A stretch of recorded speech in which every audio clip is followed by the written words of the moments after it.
Local forecast with meteorologist Jackson Chastain starts now. And I do want to start out with rain totals over the past 24 hours because it has been record-breaking in places, and I would say just what we needed. Yes, we did have a flood watch last night. Thankfully, no flash flood warnings, and this rain all goes to building up what is now a slight surplus for the year. That includes Harrisburg, which got a little over 2 inches of rain.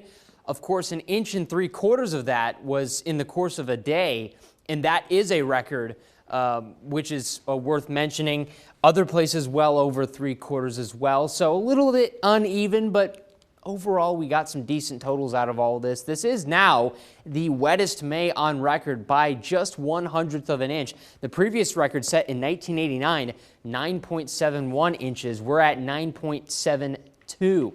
So, we're in territory we have not been in a while for the month of May. But again, it was always going to take something like this to build back against that deficit and certainly fight back against a drought that has been well entrenched in the eastern half of the mid-state for a while now. And we've made some great progress. We'll see what June has in store for us, but at the very least, not looking at any severe drought in any part of south central Pennsylvania. Now, the driver of all of this rain, this low pressure now centered over parts of Vermont, New Hampshire, Maine, continues to make its way northeast. We just saw a cold front push on through. That's bringing in relatively blustery conditions this afternoon. It also brought in just a little bit of shower activity.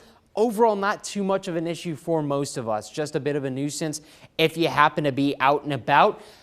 Mix of sun and clouds, maybe more sun depending on where you were. It was a nice day outside. Our high got to 70 degrees, which is, it is several degrees below, but I think 70 degrees is 70 degrees. It's a comfortable day. I went out and enjoyed it at times. Now it's starting to cool it down significantly. You can see that disparity between the east and the west, 64 in Lancaster versus 55 in McConnellsburg. So that cooler air is starting to filter in. Certainly the winds playing a big factor there, blowing at about 10 to 20 miles per hour. Overnight, we're going to get into the upper 40s. Clearing skies is going to help with that. And then thankfully next week, a lot of warmth, mid to low 80s as we turn the page and head into the first days of meteorological summer. That's a quick look at your forecast. Melly, I'll send it over to you.